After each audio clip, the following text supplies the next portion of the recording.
Myles just got birds in his background and necking a beer. Like nothing changes. Living the dream on a Monday. Yeah, Student life. yeah, student life. Okay. Hello, welcome back to episode 2 of Woodley Sunday Flashback. This time we're using a slightly more advanced I think I'm recording cutting out setup, again. so we hope the audio improves. It's Nathan speaking here. He's the manager of Woodley United Sunday. I'm pleased to welcome back Jack Wright. Thank you for having me back, Nathan. I'm glad you didn't sack me after episode 1. So thank you. And we are here with a very special guest as well. He's the man who's known for saving penalties, keeping clean sheets, and probably more well known for being sent off and arguing with referees. It's Myles Witt. Welcome, Myles. Thank you for the invite, boys. It's an honour and a pleasure to be with you all. Yeah, great to have you, Myles, and looking forward to asking you some questions in a bit and covering some of the opening games. As a new member to the team that season as well, it'd be great to get your point of view on what you actually joined and how it all started. So yeah, this episode we're going to look at the first couple of months of the season. Results were pretty mixed, to say the least. And yeah, there was no shortage of controversy, drama and hangovers, as you'll find out with that fateful Halloween after party. But yeah, first we've got some questions for Myles, which Jack's going to kindly read out.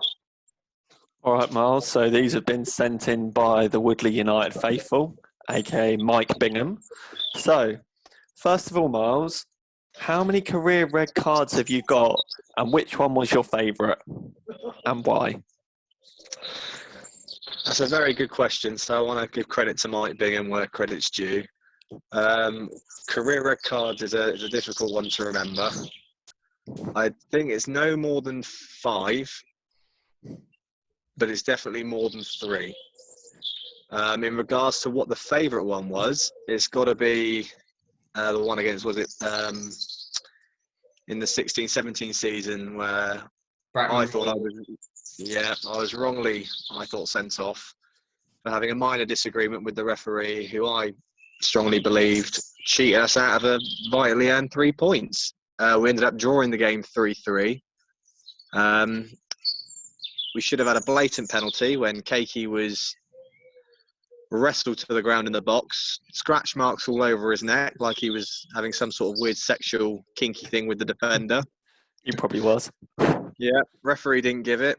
So at the end of the game, I just let the ref know that he didn't do a very good job. Are you sure those scratch marks weren't from Will the night before? It's hard to see. It's hard to tell. I don't think Will's got the long fingernails. But who knows what those two get up to in their spare time. I mean, who knows? Who really does know? And I'll tell you what, we don't want to know, that's for sure. So, Myles, you're obviously playing goal, which is not the position that many kids grow up wanting to play in, because normally you're getting moaned at for conceding a goal. So what made you want to play in goal? Well, to put it pretty simply, I always liked playing football. I was terrible on pitch. I had fitness levels that were worse than Joe Robinson. So in the end of the day, I thought, you know what, goal's the right position for me. And I get to tackle people. What more could you want? And get away with it half the time. Exactly. Yeah, I mean, Myles, I think that you would agree that if you were playing on pitch, your career red cards for tackling would be a lot more than the 3 to 5 that you currently have. I think that you would have been sent off a good 10 times for last-ditch tackles. I remember one game where you almost... Well, yeah, Sergio Ramos-esque. I remember watching you play one game where you've come out and you've completely taken the kid out, basically breaking his leg, and got away with nothing more than just a telling off, really. So I think that definitely it was a good idea that you did pick the gloves up. Yeah, I think it was from a safety point of view as well. It was after speaking with my parents, they decided it was better for me, myself, but also for the other teams as well from a safety standpoint. Good. All right then. So, what are your top 3 goalkeepers of all time? And And are there any Reading goalkeepers on that list?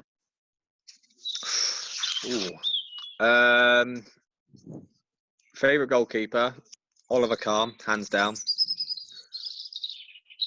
Favourite Reading goalkeeper, got to go for the American, Marcus Hanneman, from the record 106-point season. Legend. Is there any other two? Yeah, very legend. Ross Baker. Be jacking off to that in his dreams. No, I'm joking, Ross. Love you. And then I'd probably go David Seaman, sadly. As much as I hate Arsenal. Sorry, David Nice. And then the other one. Well, if I was going to go for one more, I'd probably go for Carlo Cudicini from Chelsea. Nice. I think Roll that's... back the years. Barrett will be loving that. He will be. I've got a lot of time for Carlo Cudicini. He was a don. Yeah, he was a very good goalkeeper. All right, Myles, now I've got one final question for you. So, you are a bit of a penalty-saving king, it will be said. What is your secret? Because I think I've seen you save more penalties than you've let in, which is some achievement considering you have turned up to some games where you can't even see straight. So, how'd you go about it? How do you save so many penalties?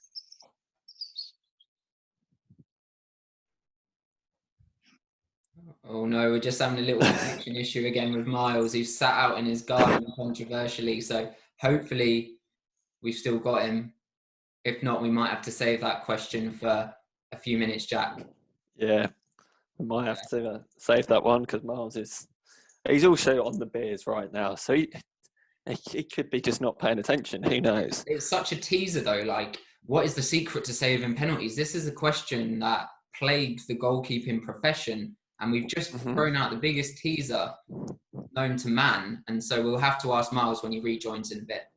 Exactly. You know, this could help a large number of our players who actually go to take penalties. I mean, I think this season we missed a big one in the cup. So maybe Myles' secret to saving them can help our players when they go to take one thinking, oh, Myles knows that if you look left, then you're going to go right. Something like that. Or we shall find secrets against opposing teams in the future. Maybe it's a big one. Exactly. Yeah. Is he back? Myles, I'm back. I'm back. All right. Oh, Myles is back. Right, Myles. So Technical difficulty. Did you hear my question, Myles, or would you like me to repeat it? I would love you to repeat it, Jack. All right, Myles. So you've made a bit of a career out of yourself in saving penalties. I think that we've seen you save more than you've conceded, which is quite incredible, really, considering we are a Sunday team and give away quite a few. What is your secret to saving penalties? How are you so good at it? And considering half the time, you turn up, you can't even see straight because you've been out the night before. How do you save them so well?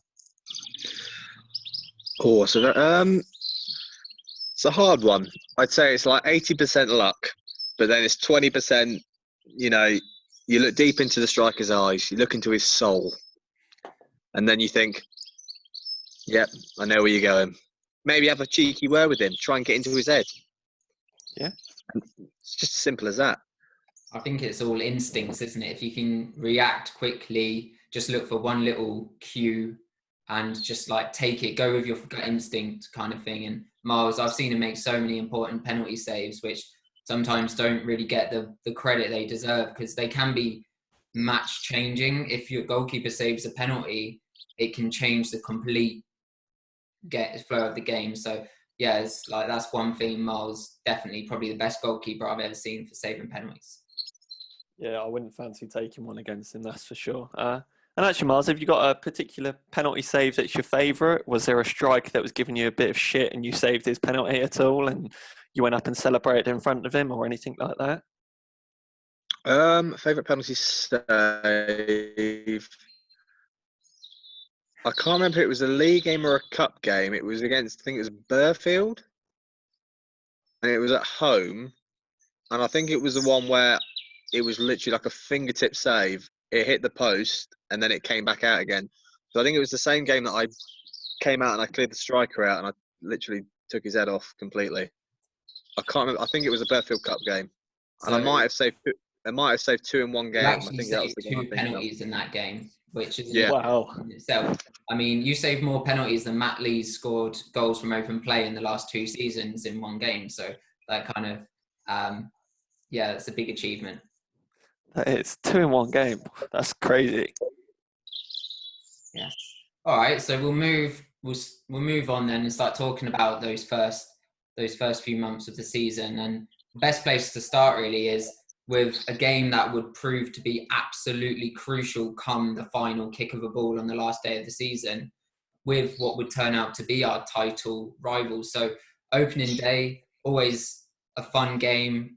You don't really know what to expect, especially coming into a new team for Myles and me. We were kind of told that Crowthorne were one of the stronger teams, but when it came to getting a team out on the day, we were scratching the surface is a bit of an understatement. We didn't really have the best squad available. I think we had a bare 11 or 12. It must have been 12 actually, because Josh Beasley limped off after 20 minutes, which is not what you want when the rock of your defence has to go. Jack, obviously, you were in Cambridge. We didn't have a Craig Hunter at this period. So our back 5 ended up being a combination of Ross Baker, Adam Colvin, Ted, and me. And I think Greg Taylor might have dipped in and out a bit, because Greg did play that game and was brilliant for 90 minutes in that performance. So the final score was 1-0 to Woodley United, with Tom Croft scoring the only goal of the game. And actually, Rob Knight did miss a penalty. He fluffed it, which could have gave us a bit of breathing space in that game. We also had no Keiki in that game. So just a never. It was Keiki. No Keiki in that game. Just the big games he doesn't want to play in, does he? If he's not going to score 5 goals, he's not interested. But that was, for me, that's a game we always talk about. Is when your backs are against the wall and you manage to hold out like that. Crowthorne were by far a stronger team, but we just defended like warriors. Held out Myles in goal, obviously, in his first game for the club with a clean sheet against what would prove to be the title rivals. You can't really get much better than that. No, you can't. I remember Crowthorne has spanked us 5-1 the season before as well, and it was a convincing 5-1 as well. I think we were 5-0 down at half time. So considering, there was only, actually when you look back at it from what you've said, because with Josh going off injured, there's only a couple of new faces in that team for that first game of the season. Shows what a result it was. And, we spoke about it at the back end of last episode, Nathan, that squad depth to have a bare 12 and then a bare 11 when Josh went off and still be able to get a result just shows what great work you did to bring some players in over that summer period. Because if it wasn't for you and our special guest Myles Witt, there's no way that game would have ended up 1-0 to Woodley United. But that's it. Credit to everyone who played in that game, because everyone played a huge part. Even with MJB refusing to give free kicks to us when we were getting kicked lumps out of.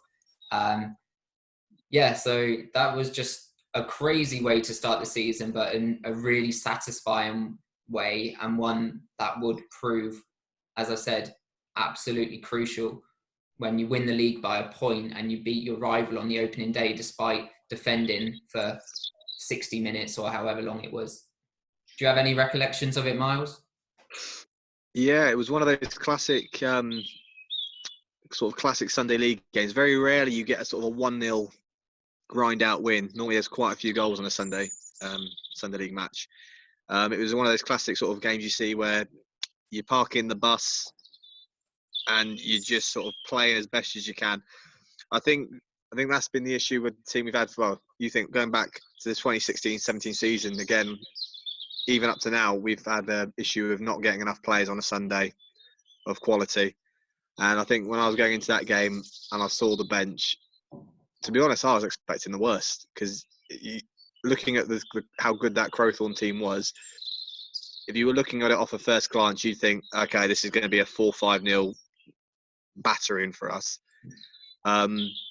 When it mattered most, the players stepped up, even if they didn't play football as much. Like Colvin, I saw Colvin play once, and that was that game, and he played like 70 minutes, and even if you put the effort in, and we got the reward of a solid grind of a 1-0 win, and I know I'm the most competitive person. I effing blind at my own teammates if they're not doing the job. But that game, nothing to say. It was honestly everyone put their everything out on the pitch. They left it out on the pitch. We got our rewards. We got that 1-0 win, and we deserved it, to be honest.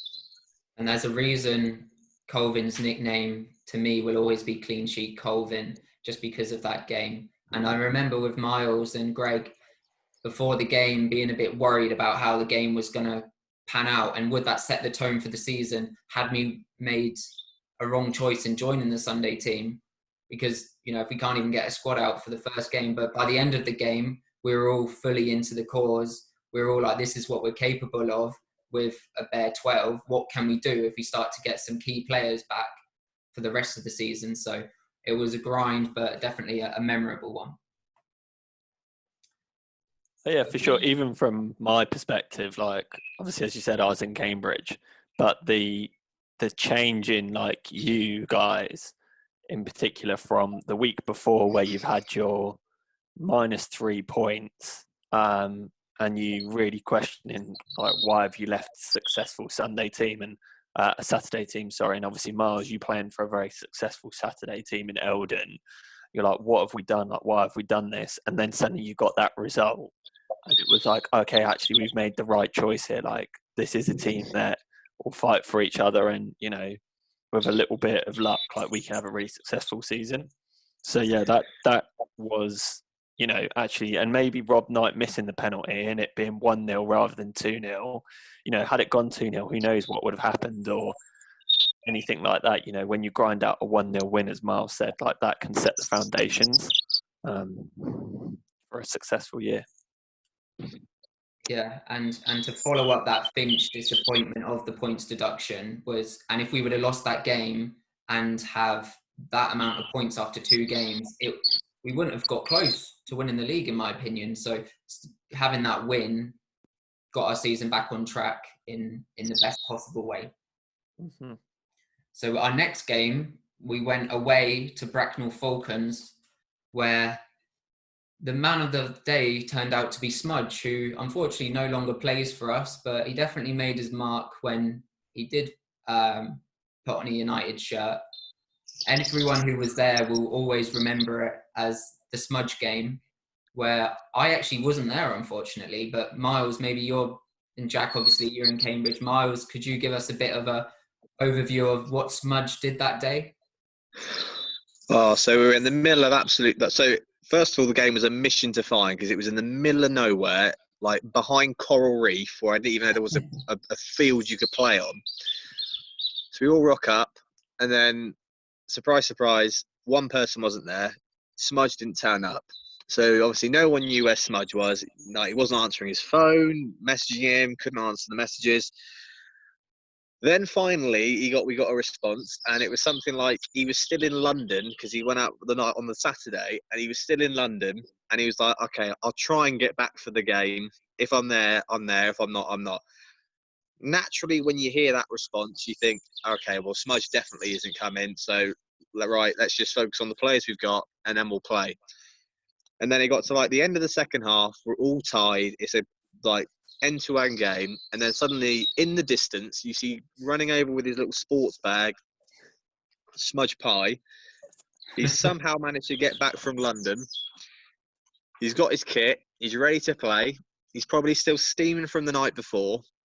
He puts his boots on, he's on the pitch, and then out of nowhere he bangs in like a 30-yard like top bin goal. It's like a FIFA goal. It's properly like on the postage stamp. It's bang in the corner, wins the game, crowd goes wild, and it was probably one of the most ridiculous games I've ever seen.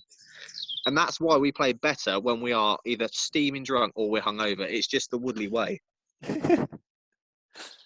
As he says, having another drink of beer. What a legend. I mean, yeah. Always.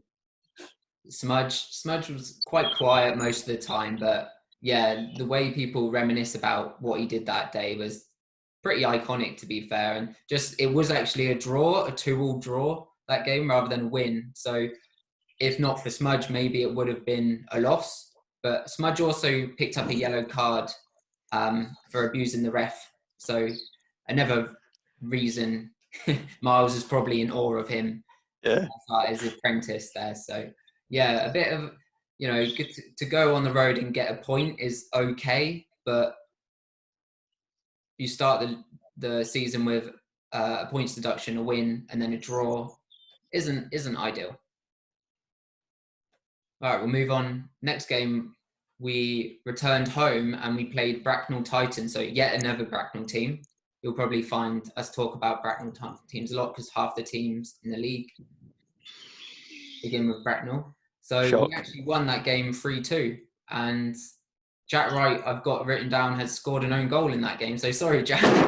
So you returned to Cambridge to bag your debut or your first goal of the season, own goal.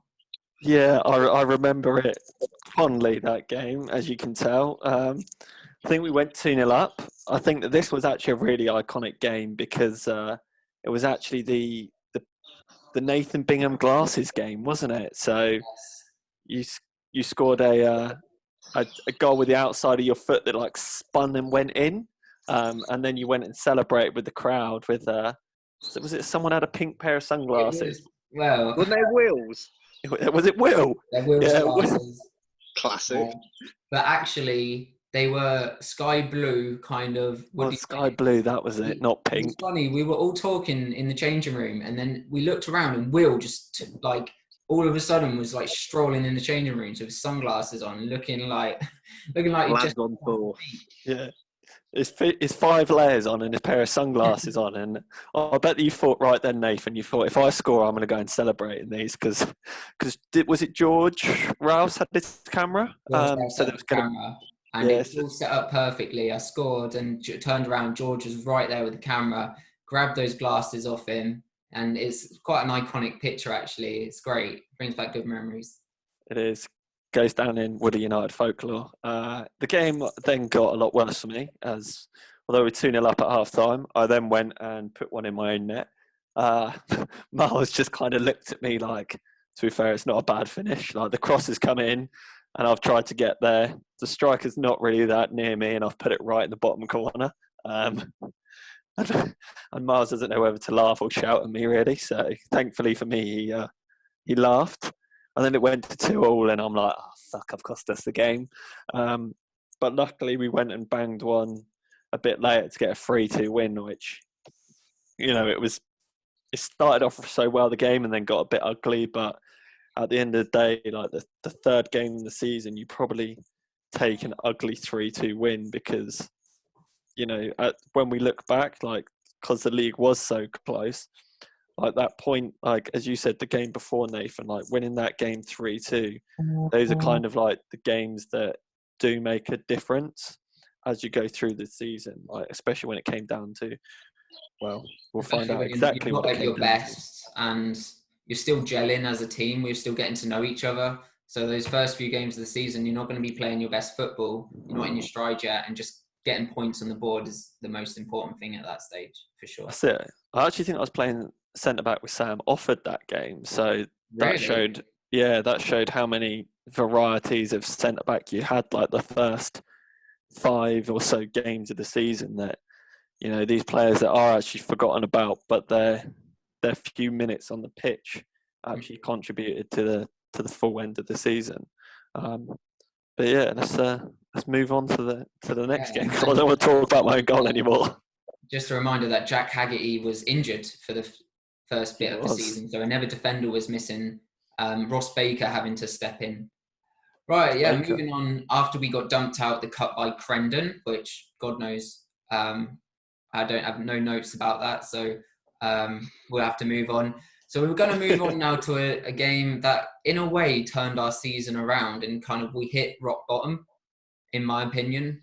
It was, in my 18 years of playing football, it's the most embarrassed I've ever been and angry. I remember sitting in the car park after the game with Greg and Myles, I think, and maybe Ross, absolutely just fuming about the way the game had panned out.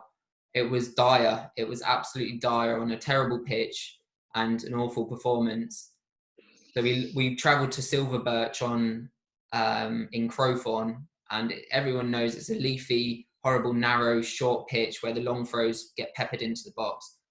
And it was Halloween the night before, and a lot of players turned up to the game on Sunday morning with paint all over their face. And looking back on it, it's actually hilarious. But when you've just been spanked, it wasn't funny at the time. But a few players turned up. And Myles, what would you describe some of the appearances? So I think it was Adam Colvin. It was, oh, who else was it? It was Kieran Codling, I think, was there as well. Pez? Yeah. Oh, God, yeah. Pez as well. And then to put it, I think I would like to channel my friend David Nice. He would have probably thought, bunch of faggots, to be perfectly frank. It's what it was. They were dressed up as, what was it, bumblebees for Halloween, because that was the greatest Halloween costume design ever. So they turned up, and you'd have no idea how embarrassing it is turning up to a Sunday league, playing against a bunch of burly blokes, and you've got 3 or 4 teammates with orange face paint on, dressed like they're a bunch of strippers. And then, yeah, what made it worse was, if you're going to do that, at least put in the performance. And we didn't even put in the performance, and we got absolutely spanked. And to be fair, no one had a good game. I dropped the ball in the net, classic again. And yeah, it was just everything that could have gone wrong went wrong in that game. Simple. Yeah, I couldn't agree more. I mean, for our goal scorers, we did have Keiki and Tom Croft get on the score sheet. So we did score a few goals in that game, but it was just every goal kick coming down the middle was basically presenting them with a through ball, or we were giving away penalties, which we gave 2 of them away. I know Ted was playing left back, and he had a bit of a howler, to say the least. And that was actually his last ever appearance for us after that game. So, which was a shame. But yeah, just looking back at that game, they also had a couple of cocky wingers who were showboating, and it just really, really didn't sit well, that the manner of that performance. And after you picked up a win in the league game before, to follow it up with something like that, yeah, not good. Not good. I remember you telling me actually about that, Nathan. Like, you may have even called me and said, literally every goal kick our centre backs just let it bounce. It went over their heads, and they went and scored. And they scored like 4 times from that, and then got like 2 penalties. Yeah, he was not a happy bunny, to say the least. No, there's losing, and then there's losing like that. And that brings us on quite nicely to our next game, actually, which we did lose in the Cup. So we played against Finch Hampstead Reserves, who were top of Division 1, which is the league we currently play in. So they were flying early days. We were low, mid-table in Division 3. We played them at home, and we put up a fantastic performance against what was a really strong team. And we did lose the game 1-0, but that was a header from a corner from their good striker. We were the better team on the day, for sure. Like we came off the pitch that day absolutely like buzzing. And sometimes you might draw, you might lose a game, but you come off it knowing you did absolutely everything you could, and you feel quite good about it. Obviously, it's not nice to lose, but that game, everyone played well, and we lost with our heads held high. And there was one particularly funny moment involving Myles and an old secondary school teacher, which we've got to reminisce about. For those who can't see, Myles is smiling to himself. So basically, all the Angels boys, we're going to roll it back to like sort of the year 7, year 8 days. There was a PE teacher called, what was his name, Mr. Eaglesham, and obviously, whether or not you know, he ended up marrying the other PE teacher, Miss Tubb, pretty fit. So obviously, now that we're all, you know, we're mature adults, going up against your former PE teacher, you think, oh, you know, maybe say hello, how's it going? You know, nice to see you again. No, he was, to be fair, a grade A arsehole at school. He was a grade A arsehole on the pitch. So it was like the 90th minute. We're 1-0 down. I've gone up for the corner. I've been given the go ahead from the sidelines. I've gone up, and he's decided to mark me, and he's trying to sort of square up, and it weren't happening. He's shorter than me. He's small as anything, and I just weren't having it. And then he started saying like, "Go on, hit me," and I said, I don't really want to hit you, mate. I'd rather donkey punch your wife when I get home later. Obviously, he wasn't expecting that at all. He didn't really know what to say to it. To be fair, I didn't even know what to say to it because it was one of those instinctive things I said, and it was just out of nowhere. And it was just, I'm going to get that on a T-shirt one day, and I'm going to tell my kids about it. Bizarre, when the goalkeeper goes up in the cup, there's nothing more exciting. And then Myles arrives in the box, and of all things to happen, I was not expecting that. So you can't really make that up, can you? No. I'm a showman. Yeah, I give the fans what they want. Earlier we talked about why Myles chose to go in goal, and the fact that it keeps him 30 yards away from most players is probably a good answer to that. Now we look back at that. I think you might be right. Disappointing result there, but the manner of it, everyone who plays in that game, it was a real strong effort by the team, and just fell down to the better team, unfortunately, who were 2 divisions above us. We then had 2 weeks off, which was a bit questionable for that to happen with good weather conditions in October. And obviously, looking back to our final month of the season, it would kind of come back to cost us. You can't afford 2 back-to-back weeks off in that situation. So that was very frustrating. We've lost 2 games on the bounce, and then, actually 3 games because we were out of both cups and lost to Silver Birch. And then you have 2 weeks off. So not a great 5 weeks for us by any means then. And then we then played against Bracknell Royals at home, which Myles has already alluded to about his red card in that game, where we drew 3-3. So it's not been the best start for us. When you look at those results there, we're out of both cups. In the league, we've had 2 wins, 3 draws, and 2 losses. So we're 7th in the league with 1 win in our last 7 games. So you look at that first start to the season there, with Myles having a suspension incoming as well. That's a pretty poor start to the season.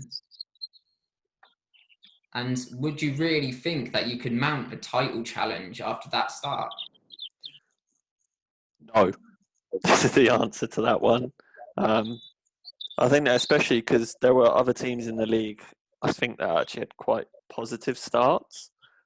If I remember correctly, it wasn't like that we were, well, as you said, we were 7th in the league. Like, it wasn't as though there were other teams that were doing like particularly badly as well. Like 7th in the league, like you don't expect to. And this is at the end of November, so we're about to hit December, and there'll only be a couple of games in December because there always is. Like, you're looking and you're thinking there isn't what. You're probably trying to assess there, Nathan, like what is going to be a good season? Is it going to be trying to get into a top 4 position? You're probably not even thinking about winning the league, let alone anything else at this point. Yeah, I guess it's just about like stopping the rut, isn't it? Because you've had a few draws, a few losses, you're out of both cups, kind of motivation goes, you kind of have that initial buzz for the cup, and then back to reality with 7th place. One game actually it looks like I've missed on this little recap, and we'll just touch back on it quickly.